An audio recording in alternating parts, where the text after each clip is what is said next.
அதே மாதிரி நபி ஸல்லல்லாஹு அலைஹி வஸல்லம் என்ன பண்ணாங்க அடுத்தது அப்படின்னா, சுற்றுப்புறத்தில், அதாவது பள்ளிவாசல் கட்டி முடிச்ச உடனே சுற்றுப்புறத்தில் இருக்கிற ஊர்களில் எல்லாருக்கிட்டையும் போய் நபி ஸல்லல்லாஹு அலைஹி வஸல்லம் போய் தன்னை ஒரு ஆட்சியாளராக டிக்ளேர் பண்ணுறாங்க. ஏன்னா அது வரைக்கும் ஒரு கவர்மெண்ட் வந்து அந்த மதீனா அப்படியே வாழ்ந்துக்குவாங்க.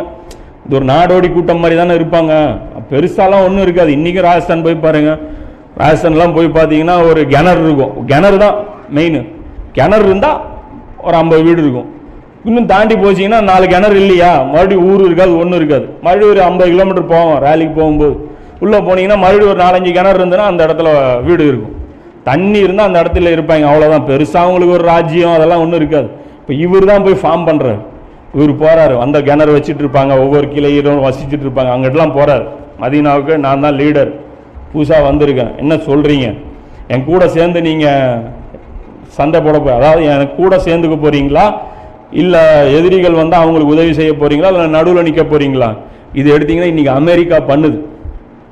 இன்றைக்கி வந்து அமெரிக்கா பண்ணுது. அமெரிக்கா எல்லா நாடுகள்ட்டையும் போய் நீ ஆன்டி அமெரிக்கனா, இல்லை என்னுடைய பாலிசியை நீ ஏற்றுக்கிறவனா, இல்லை என்னுடைய பாலிசியை வந்து நீ எதிர்க்கக்கூடியவனா, நீ யார் அப்படின்னு சொல்லி அவங்க கேட்டுட்டு தான் ஒப்பந்தம் போட்டே வருவாங்க. இதைத்தான் ரசூல்லாவை தான் காமிச்சு கொடுத்தாங்க.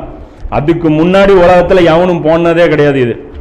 இதுக்கு முன்னாடி நாடை பிடிப்பாங்க, அடிப்பாங்க, இதுதானே தவிர இந்த ஒப்பந்தங்கள் போடுற வேலைகள் இருக்குல்ல, ரசூல்லாவை தவிர வேறு யாரும் பண்ணல. இதெல்லாம் வெள்ளைக்காரன் சொல்கிறான், இது நானா சொல்ல, அவன் சொல்கிறான். அது பார்த்தீங்கன்னா இந்த அமெரிக்காவில் ரசூல்லாவுக்கு சிலை வச்சாங்க ஃபஸ்ட்டு.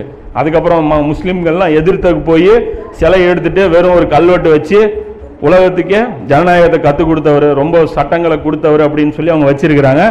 கூகுள் அடித்து பார்த்தீங்கன்னா வந்துடும், இந்த முகமது அப்படின்னு சொல்லிட்டு அமெரிக்காவுடைய அந்த கல்வெட்டுன்னு அடிச்சிங்கனாலே வந்துடும். இப்போ அதே மாதிரி நபி ஸல்லல்லாஹு அலைஹி வஸல்லம் இது ஒன்று பண்ணி என்ன பண்ணுறாங்க, சுற்று வட்டாரத்தில் ஒரு பெல்ட் வந்து ஃபார்ம் பண்ணுறாங்க. இப்போ ஒரு பிரச்சனை வருது, மதீனா மக்காவாசிகள் அட்டாக் பண்ண வந்துட்டாங்க. இப்போ இவங்க என்ன பண்ணுவாங்க, அது நமக்கு தெரியணும்ல. அவங்கள சமாளிக்கும் போதே இங்கிருந்து தாக்குதல் வந்துருச்சுன்னா இப்போ 2 பக்கமும் நீங்கள் அடி வாங்க ஆரம்பிச்சுங்க. ரசூலோட பிளானிங் பாருங்க. பள்ளிவாசல் கட்டினோன்னா கையில் தஸ்பீஹ் பண்ணி எடுத்துட்டு உட்காரல, பள்ளிவாசல் கட்டி முடிச்சிட்டோன்னா வெளியே இந்த வேலை தான் ரசூலுல்லாஹ். முதல்ல நேராக போகிறாங்க, இந்த இடத்துல நீ யார் நீ யார் நீ யார், ஏன்லாம் அவன்லாம் நடுவுலையா, எல்லாம் டிசைட் பண்ணிக்கோ, எல்லாம் ஒப்பந்தம் கிளியர் கட்டா. மதீனாவில் இருக்கக்கூடிய 3 யூதர்கள் இருந்தாங்க, 3 பேர்கிட்டையும் ஒப்பந்தம். வந்தால் மக்காவாசிகளுக்கு ஹெல்ப் பண்ணக்கூடாது, அவங்க வந்து எந்த ஹெல்ப் கேட்டாலும் நீங்கள் பண்ணக்கூடாது, அவங்களுக்கு அடைக்கலம் தரக்கூடாது, அவங்க உங்களை அடித்தா நாங்கள் உங்களை பாதுகாப்போம். அவங்க மிரட்டுவாங்கல்ல, மக்காவாசி வந்து மிரட்டுவான்ல, நீ முகம்மதுக்கு சப்போர்ட் பண்ணுறியா, அப்போ நான் வந்து உன்னை அடிப்பேன், அப்போ முகம்மது வருவாரா அப்படின்னு கேட்பான்ல. அதுக்கு ரசூலுல்லாஹ் அக்ரிமெண்ட் போட்டு வச்சுருந்தாங்க. உன்னை அடிக்க வந்தாலும் அது ஏன் சண்டை, என்ன அடிக்க வந்தாலும் உன் சண்டை, நீ என் கூட சேர்ந்து சண்டை போறியா இல்லையா, ஒரு ஃபண்டு கொடு, எனக்கு செலவு இருக்குது, அது வரைக்கும் நாம் வந்து டிசைட் பண்ணி ஜாயிண்ட் ஃபோர்ஸாக நம்ம வைப்போம் அப்படிமா. இதை ஆரம்பத்தில் வச்சாங்க. போக போக போக நபி ஸல்லல்லாஹு அலைஹி வஸல்லம் என்ன பண்ணாங்க, இதெல்லாம் ரிலீஃப் பண்ணிட்டாங்க. ஜாயிண்ட் ஃபோர்ஸ் இருக்குல்ல, அதுக்கப்புறம் மூமின்கள் மட்டும்தான் சண்டை போடணுங்கிறது அது பிற்காலத்தில் வந்து மாறுது.